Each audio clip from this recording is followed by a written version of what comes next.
Hello, welcome to Stay at the World Cup. It's me again, it's Chris Brack, and I'm joined this time by Jonathan. How you doing, Jonathan? Oh, good, Chris. You? Not too bad, we've been on a show for ages. No, just a bit late. Apologies for being late. That's my fault. Technical difficulties. Oh, it's all right. The chat'll just assume it's me. Normally is, to be fair, so it's all right. Cool. Right, so we're going to go through 4 games today. Bit of a mixed bag, wasn't it? So, and Jonathan's going to cover most of this because, to be fair, he's seen most of the games. I've seen bits. So, opening game then was Switzerland against Cameroon. Finished 1-0 Switzerland. And Bolo with the goal. Nice cross from extra Shaqiri.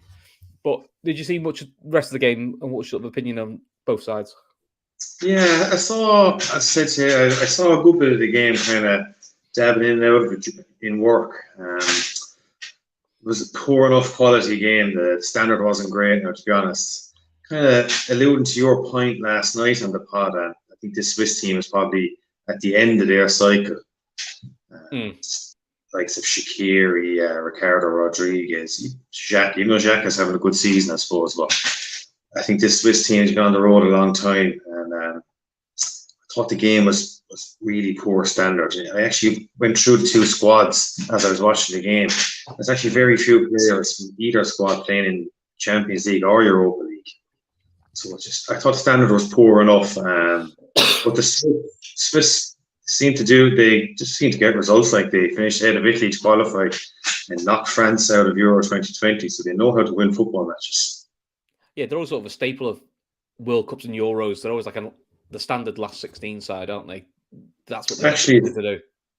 It's funny you say that. Euro 2020 was the first time they qualified out of a group since 1938. Yeah, so there always that sort of with they're a side you'd expect the bigger sides to beat, but they're just awkward. They're always an awkward side. If you're drawn Switzerland, you're a bit like, oh, it's a game we could do without, really. So yeah, Cameroon. There seems to be a lot in them today. I was a bit disappointed with.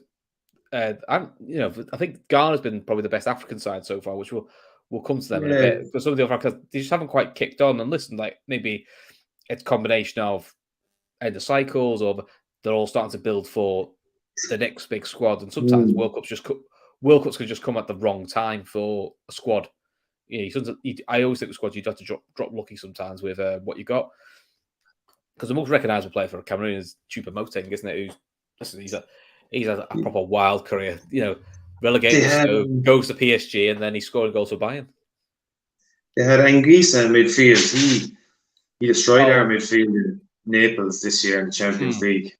He's a good player. They had Onana, the keeper. I think he's ex-Ajax. I think he's with Inter Milan now, is he? But they haven't got a huge amount of quality. Well, Kev, how are you? I was thinking about it. All right, lads, how's it going? Yeah, but I think Cameroon are the 4th lowest ranked team in the tournament, so there isn't a huge amount of quality there. But Switzerland, they eventually binned Severovic, even though he did come on. They've been trialing with him for a long time, but they played in Bolo through the middle today. He's got a bit of pace. He got the goal. But surprised he didn't play Fabian Schär. I thought he's been one of Newcastle's better players this year. He was on the bench. Because the interesting one, they've got Serbia next. So that's a bit of a knockout game. That's a pure knockout game for both of them now. They both win it takes all for both ends to have any opportunity to qualify. Kev, did you see much of the Cameroon game? No, I'll be honest. I didn't see much. I saw bits and bobs of a lot of the football today. The first game I was out, so I caught a bit of the radio commentary, and it was a bit of a damn squib of a game. The thing is with the Swiss, they're experienced. They know how to manage through games and through groups. They've been around the block, so yeah, a lot of them are probably past their best. But in a group like this, they can navigate. They might be able to navigate their way through it. We did the watch along tonight for the Brazil-Serbia game, and Brazil coasted that. They were head and shoulders above what Serbia were able to produce. I was expecting a lot more out of Serbia. The biggest letdown for me today, I thought, were Uruguay. We'll say, nice segue. We'll segue into that. So finish. Yeah. Uruguay 0, Korea 0. Son and Nunes missed chances. It's a game of 17 shots, 1 on target. It was probably if you missed it, you didn't miss much. For me, I looked at it and I thought Uruguay have to figure out a way of being brave enough to drop Luis Suarez and look at Suarez and Cavani as sub options at best. They really shouldn't be in the squad at all. Suarez was really poor. Suarez was awful. He looks about a stone overweight. He looks out of shape. He looks way past his best. He's a shadow of the player he was. Darwin worked his socks off playing on the left wing, but it's not like playing on the left wing for Liverpool where you might start on the left wing, but he arrives. His destination is to arrive in the middle.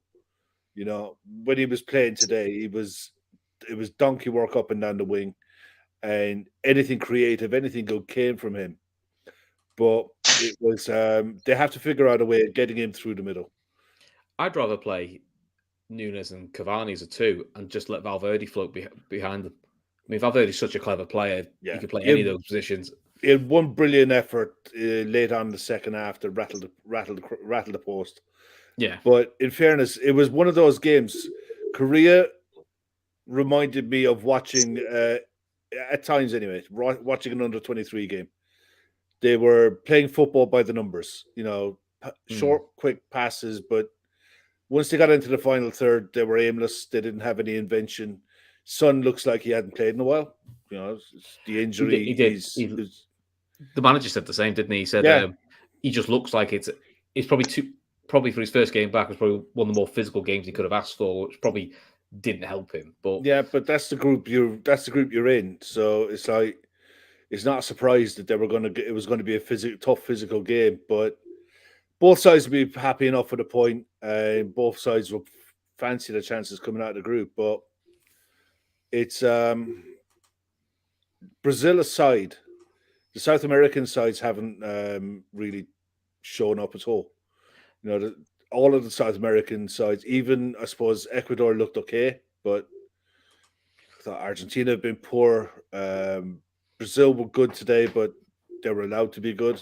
The referee helped them out a bit as well, but Costa Rica are dreadful. Costa Rica are awful. You got to look at that. The way the international football is structured now. We said it. We were chatting about this during the Brazil game.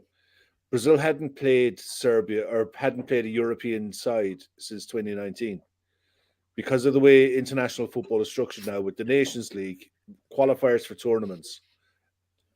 There's not that many open dates anymore for the friendlies for, say, in England to play Germany, in England to play Brazil, or a South American side to play a European side in just to see how the other lot play.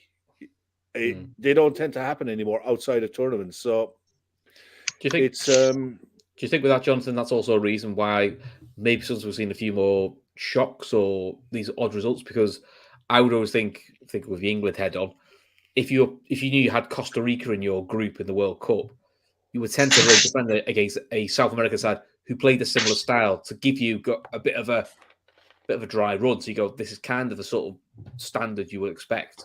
If you can find that, but they don't really get that opportunity. I mean, some countries didn't even play any friendlies before this World Cup. No, I'm really saying today, like there was only a week leading into the tournament, so most teams have had how many training sessions they had together? 2 or 3? Probably England had 4. They had 4 training sessions out there before the. So all the teams are all pretty disjointed. So I've had no time together, so any management haven't had time to get across any ideas, any plans or tactics. So I think the first round of games, a lot has been cautious. Teams have been afraid to have a go.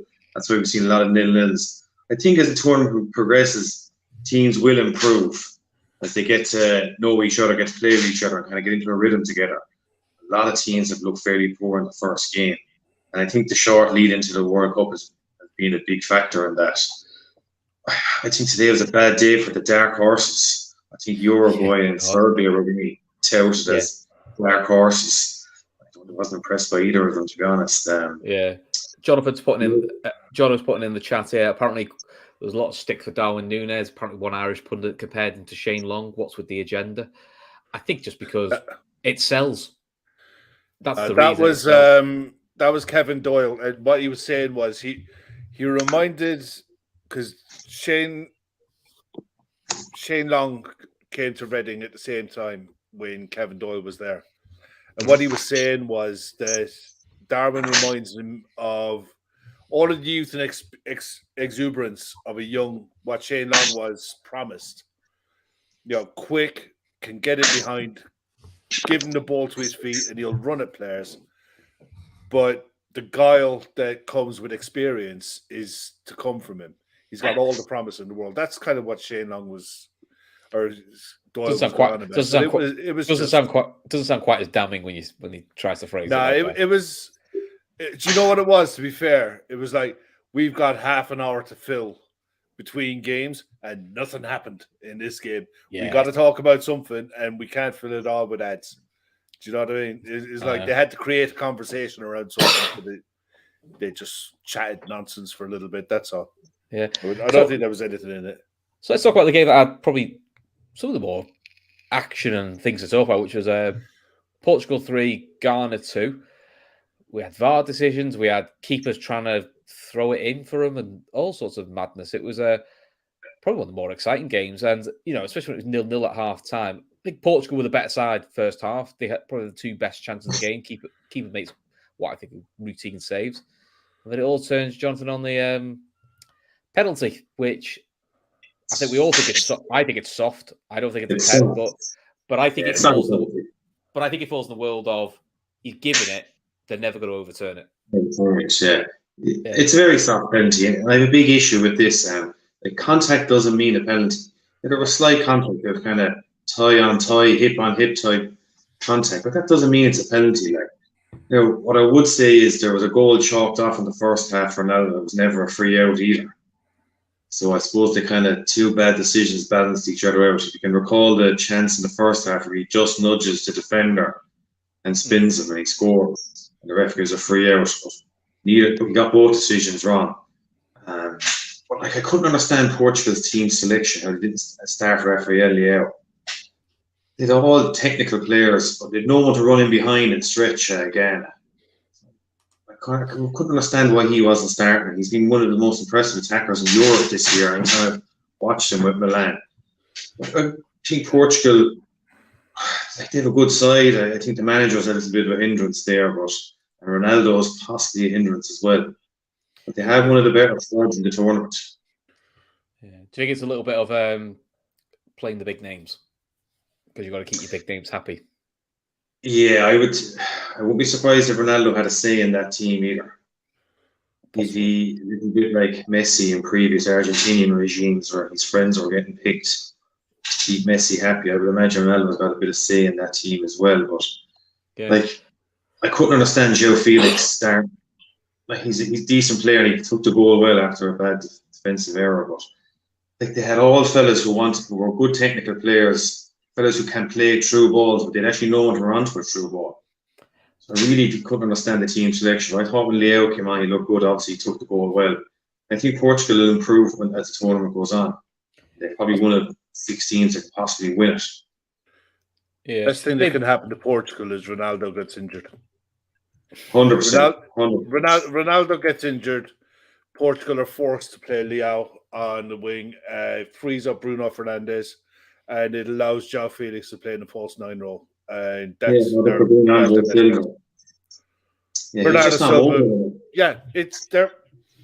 they remind. I mean, to be honest, Ghana are the best African side I've seen this year at the tournament.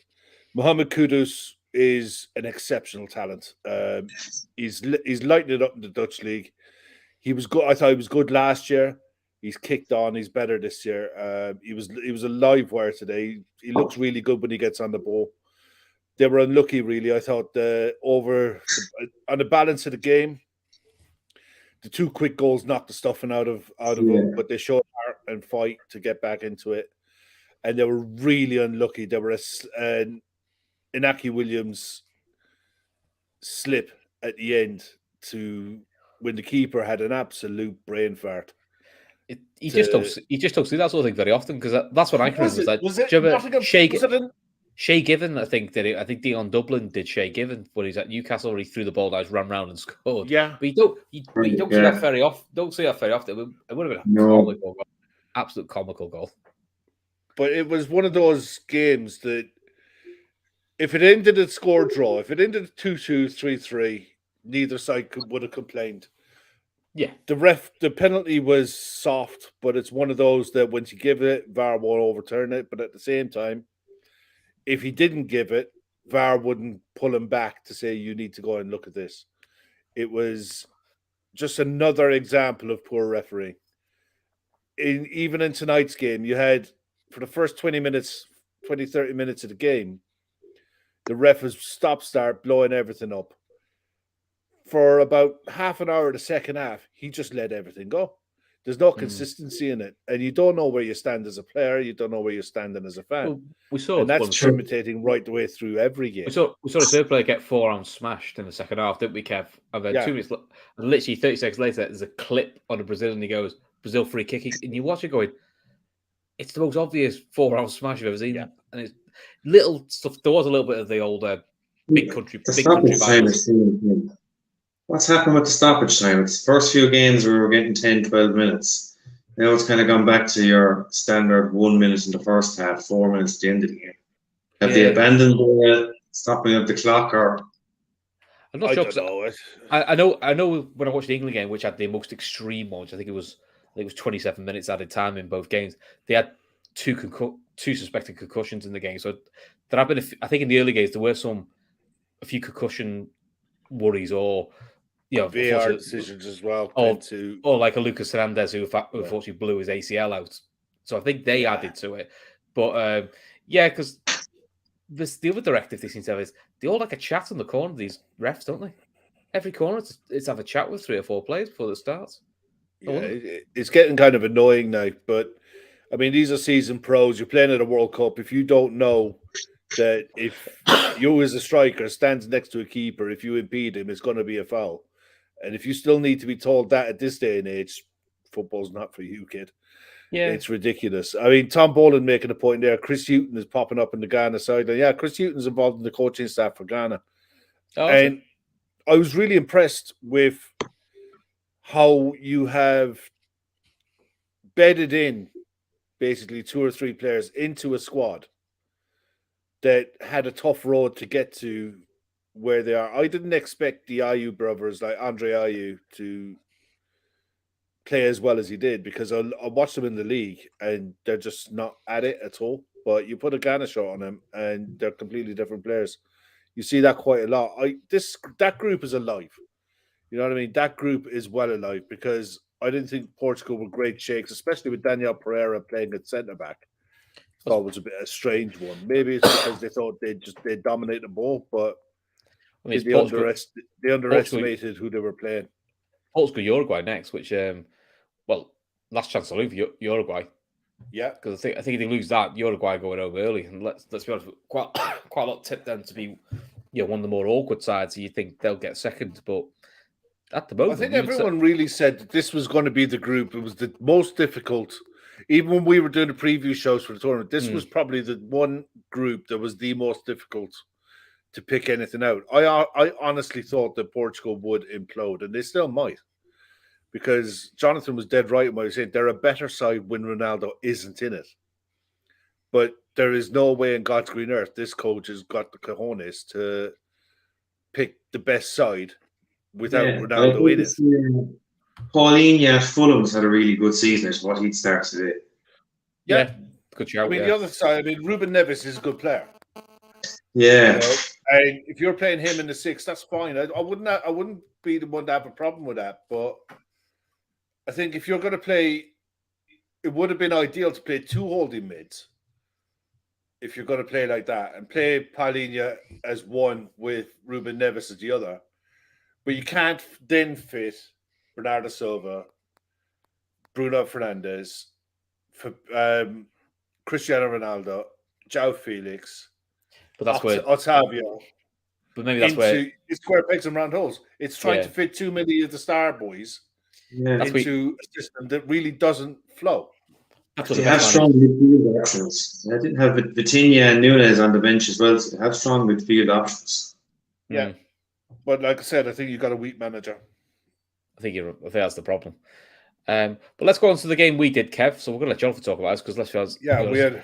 Well, I say we did. You did most of it. I was too busy watching the women's game at the same time, so I was hopping up and down because the women drew 3-3. So, which was not doing my heart any good at all. But Jonathan, what did you make of Serbia? What did you make of Brazil? I mean, we will talk about.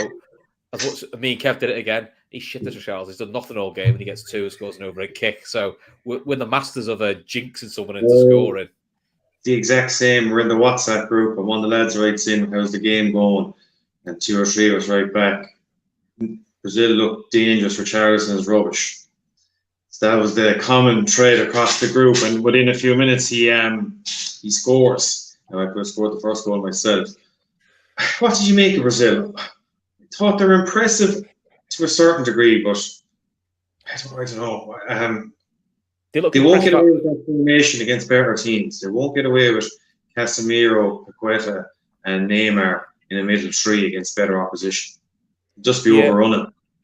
Me and Kev thought the same about the France team that played Australia. You're sort of going, would you really play Mbappe, Giroud, Dembele, and Griezmann as a 4 against a better side? I'm thinking maybe it was more of a horses for courses. They just went, imagine Spain against Serbia, so we'll take them on. Like if you play that type of midfield against Spain, you won't get a touch for the ball. So just pass you off the paper. The thing is, I thought Casemiro was good. He was good today. Yeah, Casemiro was good. He did what he was supposed to do. But the thing is, if you're coming up against a side who you know are going to be playing a back 3, which essentially will be a back 5, that gives you license with your fullbacks to create overloads on the wings. And Rafinha was the one thing that Brazil missed tonight was Firmino. They needed that. They missed that number 9. Who was a little, for the goals that Richarlison got, and the first one was a tap, and the second goal was an exceptional goal. It was a great finish. Touch with one foot, bangs with the other. It was an absolute brilliant finish. It was a great ball to find him. But for Brazil, the game was played out wide. The game was in the wings, and on one side you had Vinicius, and the other side you had Rafinha. They were outstanding. They were brilliant, and they were a constant threat. And then when they got tired, they brought on Martinelli and Antony. Yeah, they have an embarrassment of riches out wide. The only thing that could cause them problems as the tournament goes forward is more than likely the number 9 option. And the better sides will snuff out Richarlison. The thing is, they can play stronger midfield 3 with either playing Casemiro and Fabinho, or they could play Casemiro and Fred. At international level, Fred and Casemiro have got a really good understanding. The other side of it is you got Ramirez to throw in as well, which is also a handy option to hand. But we don't know the extent of the injury to the right back on the night. He looked like late on, just out of nowhere, he started limping and hobbling, and it looked like he might have done a muscle. It was after all of the 5 subs were made. Daniel was back up. Yeah. Well, Dani Alves, or what we were saying was possibly Fabinho could slot in the right back. That's what he played for Monaco for a while. See how Brazil, their backline wasn't tested tonight, and we all know we've seen Thiago struggles in a back 4 since Chelsea gone to a back 4. Yeah, this season. Marquinhos hides an awful lot of. He's an exceptional player, and you still got Militao on the bench. Danilo and Alexandro. Sandro was good. Sandro was good going forward. He was good today, but he didn't have anything to worry about today. So he didn't have anything to worry about. There was no they'll be tested later in the tournament.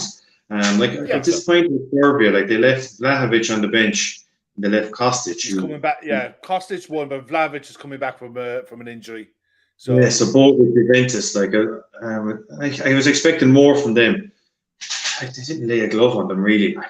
So I think further down the line, I think Thiago Silva, Alexandro, Danilo, they're going to be tested. Yeah, but I look at the rest of this group, and I think Brazil with Switzerland and Cameroon will stroll through the group. I don't know who they would face in the knockout stages. They play. Is it the winners or the runners-up of the other group that played today? The Uruguay, South Korea, Portugal, Ghana group. Brazil will meet the runners-up of Uruguay or that group, Uruguay, Portugal. That looks like it's. I'll be honest. If I had to put money on it now, I think that could possibly be Ghana. Possibly. I think Ghana looked like they looked threatening. That's the thing. I mean,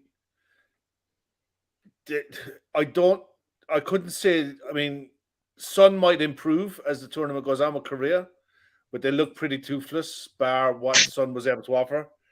And Uruguay looked an absolute shadow of what you expect from a South American side. Palacieri is not it on the right wing. You know, the guy is he can't. You know, he's on loan at club level, so. Oh, he's still with Man United. He went on loan to England. Yeah, so it's like, and he hasn't really broke through. So the fact that you're starting in a World Cup, yet you can't break through your club side, and doesn't look like he even on today's performance, he looks a mile off playing in the Premier League.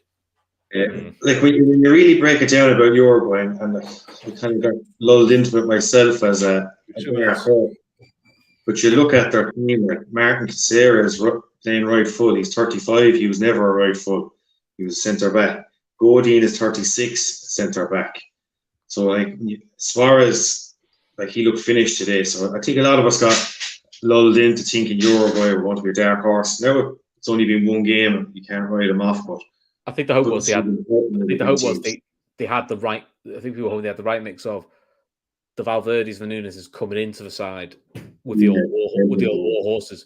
But unfortunately, a lot of the old war horses today just looked really like this is definitely a couple of games too far. This now, which is it's sad to see when sort of very good players like Godin, like you're sort of looking going, it's just not, this probably should have moved out a little bit longer. I think Sebastian Quartas is still kicking around for Uruguay as well. He's in the squad. Yeah, he is. So they were a bit disappointed. So I thought Brazil did enough in second gear to beat Serbia.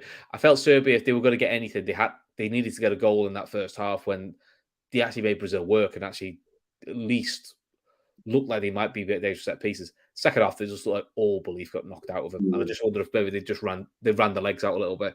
I mean, we've pretty much seen most teams now. Who sort of impressed you so far? I think Avo put at the moment, probably the most impressed sides than the three European sides of France, Spain, he said, and even England. Said they've all faced sides they should beat, but they seem to have done it fairly comfortably. And they've turned up, beat who you expect to beat, and get it done. Argentina struggled. I think Germany might be okay because it was, although they lost to Japan, there was a lot to watching the game. The Japanese keeper was excellent. The big problem for Germany now, a draw probably sends them home. A draw, like they have to beat Spain on Sunday night. Yeah, they're going home. If you would imagine Japan will beat Costa Rica, and I think Spain would beat Japan. So, and even like 6 points, one of them is going home. It could still end up with 3 of them on 6, and Spain obviously with superior goal difference will go through anyway. Then it'll come down to, I don't know, is it head to head or goal difference? I'm not sure. I'm not sure either, but it starts to look like there's a few tasty second games how you go like big countries play each other. You go like, and for one, it's the ultimate must wins, which is great. Makes the tournament more interesting as well because I suppose Spain have been the most impressive for me. But then you have to take into consideration they're only playing Costa Rica, so you kind of have to factor that in. And Naves did throw 2 in. Yeah, just in the heat over there, and Spain's ability to keep ball could be a huge factor. Yeah, because really, I mean, me and Kev laughed because we all both had said same thing about Spain. Said, the only one with Spain is that I'm not sure where the goals are going to come from. And they win 7-0. You go, That could become an issue against the team. That went well, didn't it? Yeah, I mean, maybe against a better side because I'm not a fan of Morata. I don't think he's that level that you want as your main number 9. But Gavi, Gavi and Pedri in the midfield were just a joy to watch. I mean, Gavi's it's like they've cloned Gavi and Iniesta, isn't it? Yeah, it's just not fair, really, is it? Unbelievable. But look, I think you alluded to last night's pod as well. Like, there'd be bigger tests ahead for them. Like, they have struggled a little. I don't say struggled, but they haven't set the Champions League alight this year. They've been knocked out. I think someone says it's the first time in the Champions League there's only been one Spanish side through.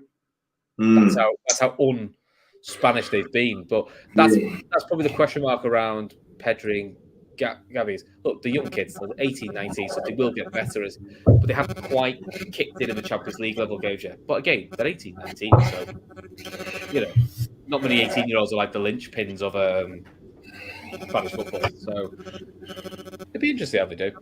So Kev, we'll just talk about. You would say like England will probably have the best attacking options in the tournament.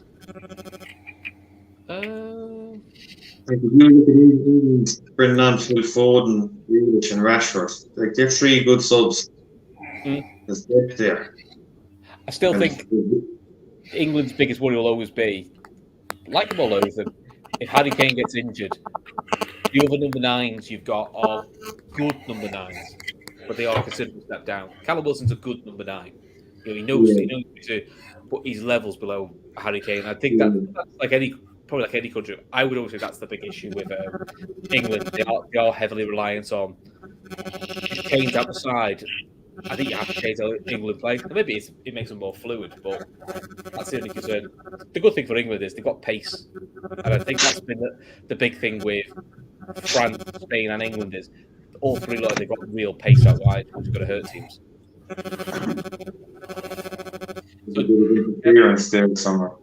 That's all right. So, Kev, for you, who's been the most? Which teams have impressed you so far? England have been. I mean, look. At the end of the day, you score 6 against anyone, and I don't care what the opposition is. You're doing well.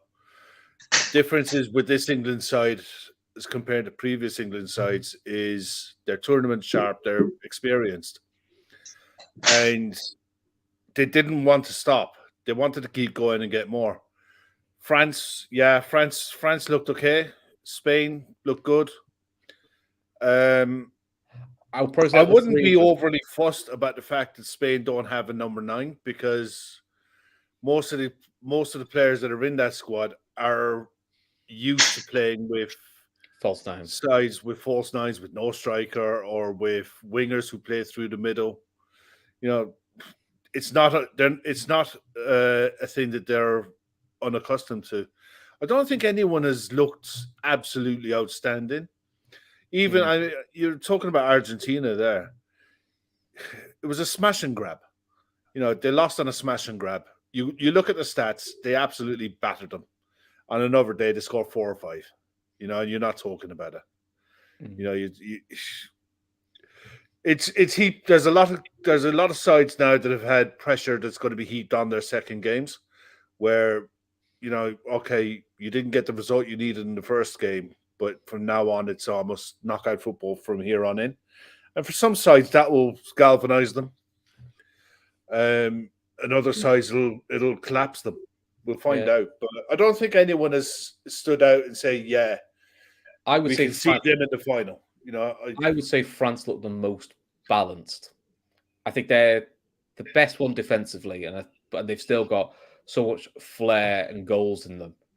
I think they look the most balanced. Whereas I think Spain look brilliant in midfield. They've got pace out wide. I'm not fully convinced of defensively. And England, I will always say, defensively, I'm not convinced by a lot of that England defence. I don't convinced by Harry Maguire. To be fair, John Stones is probably the best of those, the best that back four. Because John Stones actually has played always very well for England. And I always think Pickford eventually will throw it in. So that's where I think you could pick a hole in a little bit in Spain's side. You can pick a hole in the defence. I always feel France are the most balanced. And you look and think they're the most balanced, and they've probably got the most big names not playing. They've lost Hernandez. There's no Pompa. There's no Kante. No Benzema. Nkunku. And Cuckoo. So as well. There's a lot. There's that for any other country, losing 5 players that quality would cripple you. And they didn't even bring Diaby from Bayer Leverkusen. It was really exciting young talent. Yeah, I mean, I do think it's strange they didn't bring another replacement in for Benzema. Just anyone, like I said, a kid or an experienced striker. It just seems weird. Why would you go with one less when you've got the option there? Especially when Varane's in the squad, and we don't think he's going to play to the knockout stages. And now you've lost Hernandez. You sort of that sort of come and bite for. And the other side of that is if you've got Upamecano and Konate building a partnership over the first 3 games and they're looking solid and good, do you bring Varane in? Do you change it? That's a huge call, because if it goes wrong, it's all on the manager. Yeah, I mean, to be fair to Deschamps, he has made big decisions. He's probably the most, as you said, Kev, probably the most successful French manager they've ever produced. His guys won everything. So yeah, as player and manager, he's literally won football. There is. Argentina might Scaloni might get rid of some of his favourites from that team and pick the actual best Argentinian team. They might have a better chance. They might do, because he definitely played players that didn't look fit. No, I don't like that Rodrigo de Paul. I just don't rate him at all. Anytime I've watched him, I haven't seen anything from him at all. And Pereira, not too much either. Well, I think Rodrigo de Paul's quite a good player, but he's barely played for Atletico this year. Yeah, he's not played much. Romero's not fit, and he looks like a man who's not playing because he's injured, and to me he looks like he's playing injured. So you think Martinez will come in there, and the young lad from Benfica in midfield? You'd hope so, because there's no point playing. And I think we've seen with when Kevin and I watched the Wales USA game, they had a lot of players cramping up at the end, and more players are cramping, going, most lads aren't playing at the moment, or haven't played much recently because of injuries. So you're going, and I think in that heat in Qatar, I think that's going to tell as well. Lack of game time could actually become a bit of an issue for some players. And you've got a quicker turnaround. This tournament is over faster than the normal World Cup. It's shorter than the normal World Cup. It's 4 weeks. So normal one 6. A normal World Cup is 5. Right. So they're condensing. The games are more condensed, and I think every squad is going to be the ability to rotate. Is going to be huge, especially when not taking gambles. You got to take calculated risks with the players you have, and in hope that they manage the bulk of your squad stays fit. But we're at the stage now where tomorrow is the start of the second round of games, and they start off Wales-Iran tomorrow at 10:00. Yeah, and finishes up with England against USA at 7, with the Group B games in the middle. So we're starting all over again now, and we'll see after tomorrow. Then we'll pretty much know the shape of how how Group A and Group B are going to take shape, and after that, then last lot of games. Then the last lot of games will both be played at the same. They'll both kick off at the same time. Yeah. So that's when the groups will be ultimately decided. But I think after the second games of all the groups, you'll pretty much know who's what and who's where, what group has got actions still left in it, and it could be a big factor if you're qualified already going into the last game. You can actually rest players. Players, but at the same time, most sides are going to look at it and think, right, we really want to win our group. Winning the group, I think, is going to be important down the line. England, France is looking like it's slated to be a quarterfinal. Yeah. The rest of them, it all depends. It could go any which way. I mean, I expected more out of Denmark. I expected more out of Serbia. They've both got to kick on and make something happen. Yeah, I suppose it's the first round, and as I said earlier, a lot of teams don't want to lose that first game. You're kind of feeling your way into the tournament. You'll know more about teams after the second round. I'd imagine a lot of managers will be making not wholesale changes, but 2 or 3 changes to the team. You kind of come into the World Cup with a squad that you think is your team that you think is your best team, but a lot of teams haven't played a competitive international fixture in a while. So you're probably being loyal to fellas that are possibly out of form or not fit now. So come the second game, we're going to be starting to see the correct team for most countries. So I think you'll see a better tick around the games. You'll get a better picture of who's going to be capable of going to later on in the group. Like I wouldn't write off, as you said, Denmark. I thought Denmark were disappointing, but they're a team. Again, we're in the dark horses kind of category with Uruguay and Serbia. But like I wouldn't write them off yet. Like they've beaten France twice in the Nations League recently, didn't they? So like they couldn't take France yet. You wouldn't know. I think we'll have a better picture after round 2. Yeah, my concern with Denmark is I'm just not sure if there's enough goals on that side. Interesting update from Andiko saying Neymar's ankle looks horrific, broken, or could be a high sprain. It could be surprised if he plays any more group games for Brazil. That will be interesting if he has done his ankle again. I'm just quickly looking through this on some of the news sites. Neymar limps off during Brazil World Cup opener with suspected ankle injury after being fouled 9 times. I mean, look, he was caught late on, but it's like it's one of those, isn't it? If he drops out, it might not be the worst thing in the world for Brazil. If they'll do a 4-3 midfield. They'll go 4-3-3 then, won't they? Yeah, definitely. It might free up Paqueta to play that further forward role. I think so, yeah. So cool. Right, before we go then, because it's always a quiet day in football, and so Liverpool thought they'd throw something as well. Look, 80 Ward, 7 months, that's enough for him. He's had enough. The club are disappointed that he's going. And the head of research, his name? Head of research, Ian Graham, is that his name? Yeah. So the way it's phrased, the Graham sign was kind of like they'd known about it for a while. It was kind of like sort of just said it was fine. So it probably a bit like the Michael Ed's one. It's a bit like it was just expected, it was agreed, or it was just part of progression.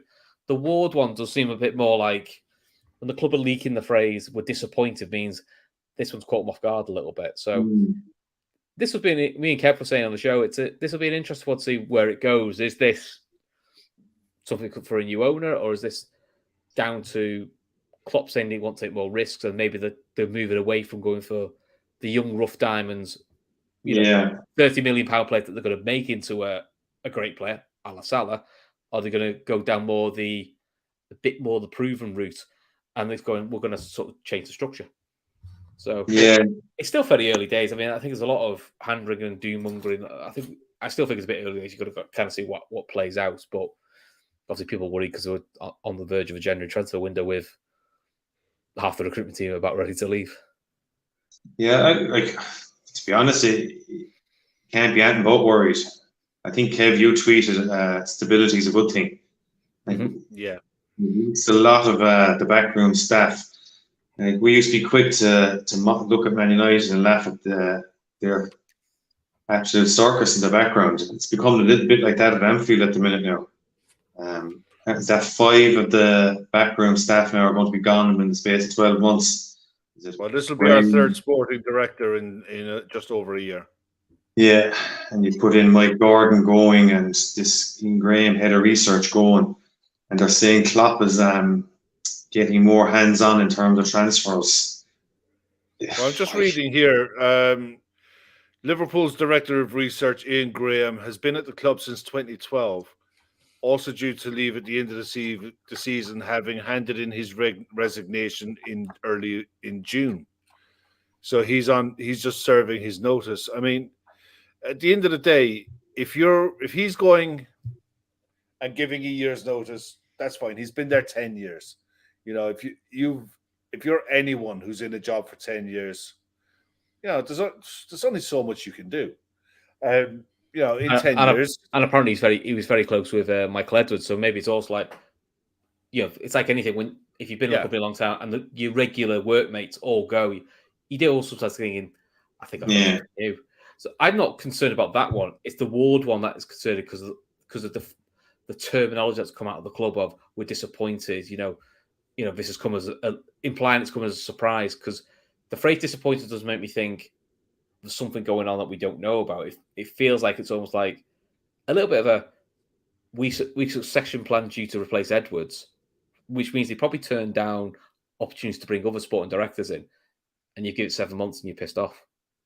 And that's I Yeah. do wonder whether the club are a bit like, if you didn't want the job, you could have let us know 7 months ago and we go somewhere else. That's one way you could read it. I would have, like Neil Jones is reporting that Klopp has had more say in transfers.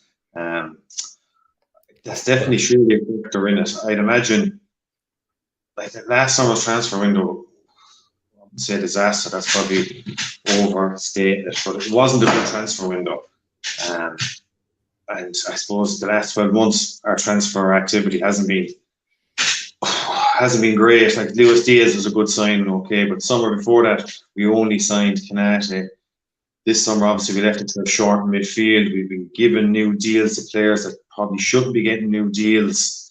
We've been letting other players have been run down their contracts. For a long time, we were the envy of everybody in terms of transfers and what we were doing behind the scenes. Now it looks like we're moving away from that model. We're moving away from the analytical stuff and going more for as you were saying, the proven, tried and trusted, or the eye test, I suppose. Yeah. But even if you go for proven, you still need analytics, but it's a different type of analytics because you're not looking to uncover a rough diamond. You probably look to get someone who's 25, 26, but you've got to make sure still do they fit in with the squad, injury records, behind the scenes stuff, all that sort of stuff. So it's probably a different type of analytics you need to go for. So that's what it's now. I suppose, do you trust Klopp and Linders to? I don't think. Good. But the things are, I still don't think it'll be Klopp and Linders are picking everything. I do like. I don't think it'll be a replacement for Julian Ward. But I just worry slightly that we've gone away from what's made us successful. I'm nearly 100% certain that there isn't a single player that comes into that club that Klopp doesn't say yes to. Yeah, it may not be. There is absolutely no way on God's green earth that Jurgen Klopp isn't consulted on players.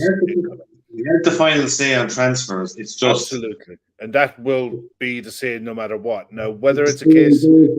He had to be convinced to sign Salah. That Michael Edwards had to convince him. But listen, at the time, there was an awful lot of fans going, are you having a laugh? Mohammed Salah, he's at Roma. He's failed at Chelsea. He's not a striker. What the hell? I remember. And I suppose Julian Ward probably felt in the summertime, like apparently, again, like this is all hearsay, like none of us know in the inner workings of the club, but apparently Ward did present other midfielders to Klopp, and he did want to sign a midfielder, but Klopp wasn't happy with any of the options that were presented to him.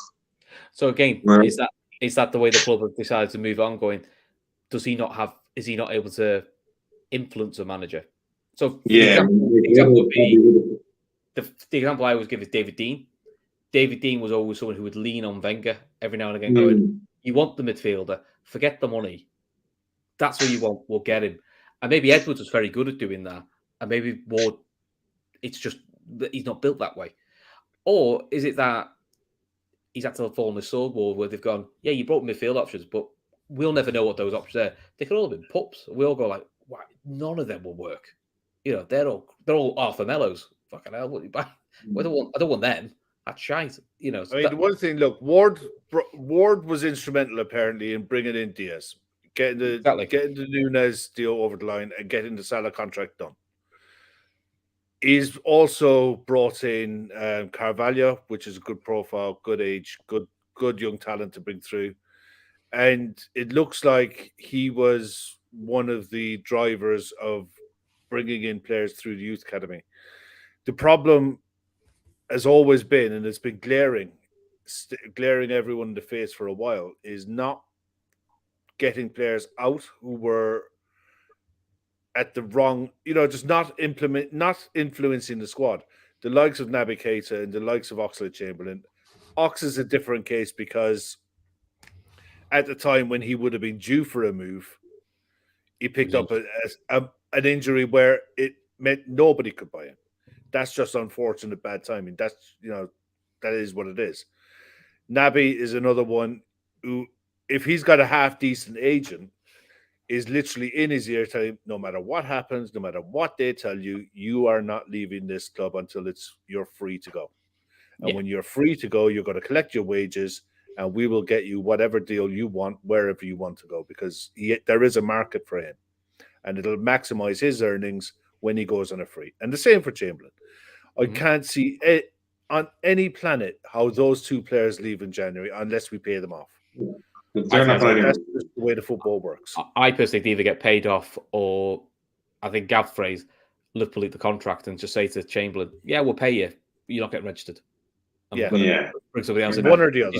Which is very cutthroat. To us, it's not very smart business, because paying someone to sit in their arse. But that's been a niggle we've all had with, even pre-Ward, that was probably where Edwards struggled probably in his last couple of years, is not moving on players. Even the likes of Grujic and Wilson, the money they went for, they probably could have gone for that money the year earlier. Now, what we don't know is that because there's a mandate from the club that you've got to get a certain level, or is that just because, as some have accused Liverpool, try to be a bit too clever for our own good? Because the other thing we've said is, we said in the summer, quite a lot we're saying, we need to change our recruitment policy, this buy to sell strategy, this way we look for young diamonds. It's not working anymore. We need to freshen it up. So we could be getting what we want, which is a freshen up. We just hope it works. Well, the thing is, if you're going to go down this road where you're buying your 24-year-old player who's ready-made, who's done, that means that you're going to have it's going to be expensive, and it also means you're going to have to turn over players to fund it. You can only do so much out of commercial revenue. You can't do everything without player sales. You have to sell players to be able to fund that kind of purchasing. Even Man City, when they brought in Haaland, they had to fund it by selling the likes of Gabriel Jesus, Ferran Torres, all these players that they managed to get money out this summer. That was before, and then they were able to go and spend on what they've done this summer, but we'll see how it plays out. I mean, at the end of the day, it only broke today. We don't know exactly why he's gone or what the club's future plans are. We don't know. We don't know if it's tied into a sale. We have no clue.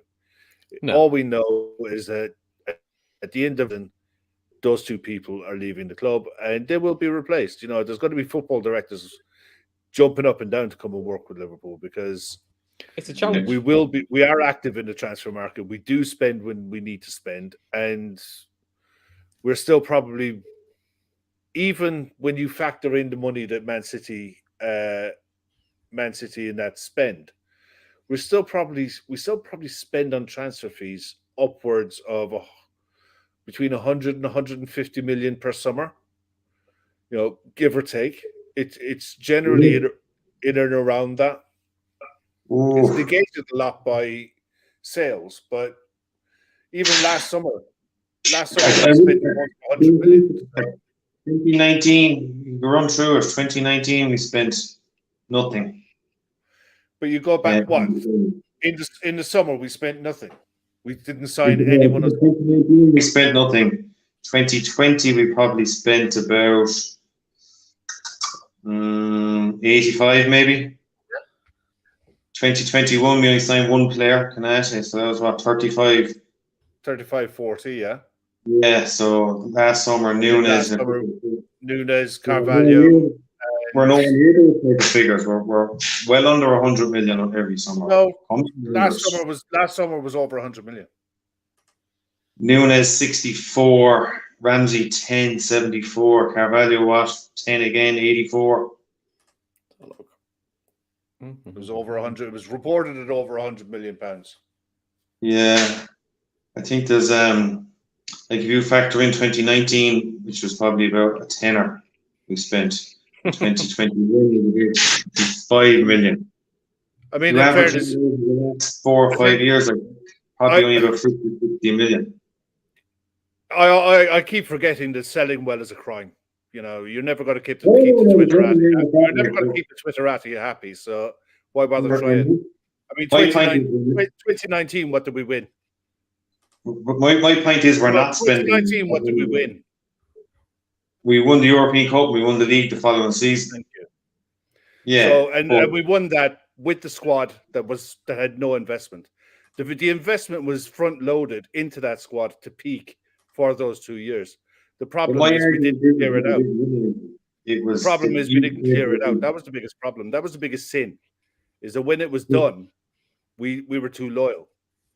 The original point was, my point was, we don't spend 100 to 150 million every summer. We don't. When you front load your transfers and you average it out over the 5 years, every club's transfer policy is done over 5 years. It's done over 5-year plans. We did it. We front loaded with Alisson, Fabinho, Van Dijk, Thiago. All of those were front loaded so that when those players arrive at their peak, you don't need to turn it over. That was the whole point.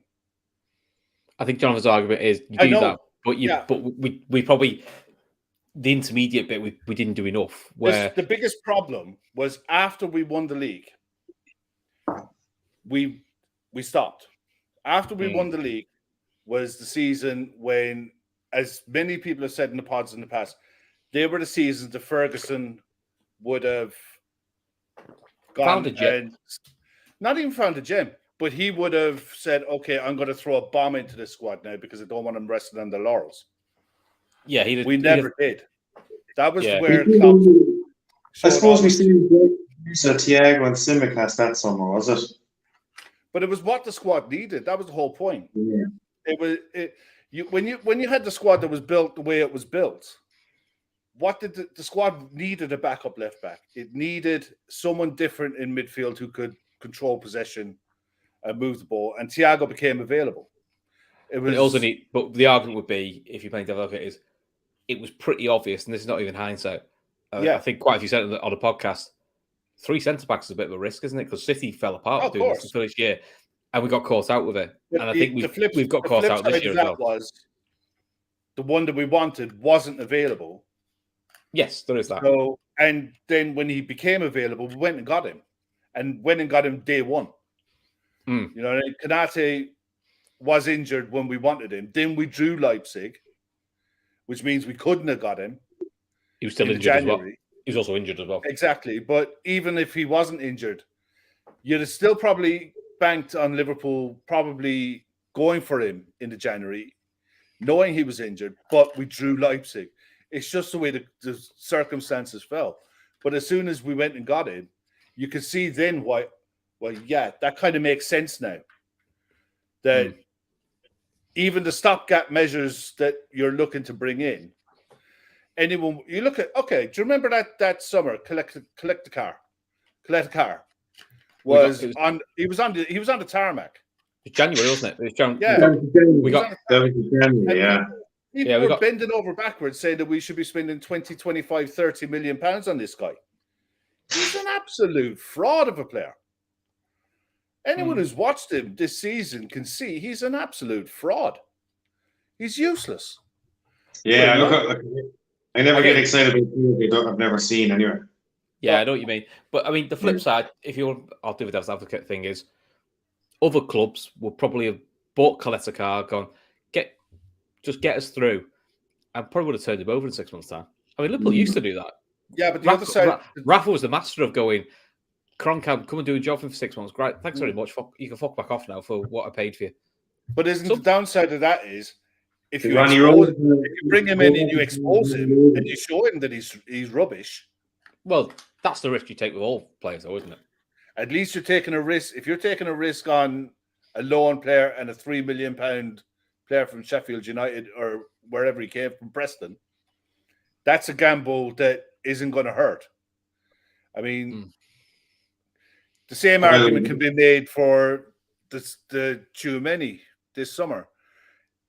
Yeah, we desperately needed to go and get a centre mid, but it all really hinges on who they can get in the summer coming, because this is what we're all told.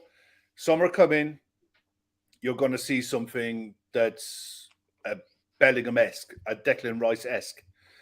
Now, I think West Ham cash in on Declan Rice, and I think they cash in on him in January. Especially if there's a good World Cup. It's not even so much a good World Cup, mate. It's just his contract situation. But I think that bumps up a price they'll get. Well, I don't know if it does, because his contract situation at the minute, he's got 2 years left at West Ham, yeah? He's already signaled he's not signing an extension, and he wants to leave in the summer for Champions League football. So if it's a case that he becomes available, or a Mason Mount becomes available, because with the amount of money that Chelsea have spent the last few summers, Chelsea still have to recoup money. They still have to bring money in. And if Mason Mount is not signing his new contract, Chelsea might look to cash in on him. I just think that there's definitely... You could see a bit of a merry-go-round at some point. You could definitely see a merry-go-round. And the way Chelsea are looking at the minute, they're far from a finished product that looks like they're capable of securing top 4 this season. So as soon as one starts jumping ship, you could see a few more. But they definitely need to recoup money in the transfer market every which way you look at it. Very true. But listen, it's 10 past 11 now, so sure. Yeah, it's 10 past 11 now, so I think we should let these people go out, go to the beds, really. Well, also I need to be bed, so that's the other reason we're going. But listen, Kevin said Kevin Ball said we're not guaranteed. Nobody's guaranteed top 4. But I'll tell you one thing: Newcastle looked like they're tucking in and setting the bed in for it. Yeah, they look like they're hard to beat, and they look like they'll go again in January. So they'll stay at a pace. I think the fact that they don't have European football is a huge help. It's a big one. It's a massive help. I think if they're going to do, if they could do it all, they could do it this season. Yeah. Sorry, the big challenge for them. Yeah, the big challenge for them is, I think a lot of clubs post World Cup will treat Newcastle like they treat City coming to town or Chelsea coming to town, which is, we're all going to do the low block thing and just hold on for dear life and break us down. And I think that's a different dynamic. It's a different dynamic. It's what you're going to get used to. And look, Liverpool over the years have got better. It's still a dynamic we have to get used to. But City know every week we play, unless they're playing Liverpool or they're playing someone big of a Champions League, they're going to get a low block and they're going to get 10 men behind the ball. But just know that's what they play. And I think that might be the only thing which. Listen, Newcastle still, they've got good players. They might just adapt to that like a duck to water and just go, yeah, we still break them down. And if they do, they do. But that's the unknown. I don't think the likes of Almiron can keep up that kind of form either. I just think he was in a hot streak. I don't think he'll be able to sustain that type of form either. And they have a midfield with Sean Longstaff and Joe Willock. Yeah, but the idea of that is it's functional, so that the bigger players do what they want to do, which can work. I think for Newcastle for us for years. If Almiron, you ride the Almiron train until he drops off to the mean, and their hope will probably be Isak is then hitting form, or St. Max can hit form. They've got players they haven't really peaked yet because of injuries. So there's always that. You can make an argument. Flip it both ways. On form, Newcastle are one of the favourites at the moment. That's just the way it is. Yeah, I like that, Owen. Grealish needs to apologise to Almiron. He'll be no good again. Yeah, you're right. I know. Wish he'd slag some of our players off. Could be great if that's all it takes to make him play. Be brilliant. But anyway, listen. Thanks everyone for watching. If you can like and subscribe on your way out, that'd be much appreciated. But Jonathan, thanks to do a show with you again. Hopefully we'll do another show soon. It's good fun. Sure. Kev, we'll probably on a show tomorrow or something, or next 3 days. No, I don't think we're on tomorrow. Okay, I'm sure the next time. Keep the bell icon just in case. I'm sure next time on a pod it'll probably be with you. Probably be you. Right, guys. Until then, take care of yourselves. Speak soon. Good.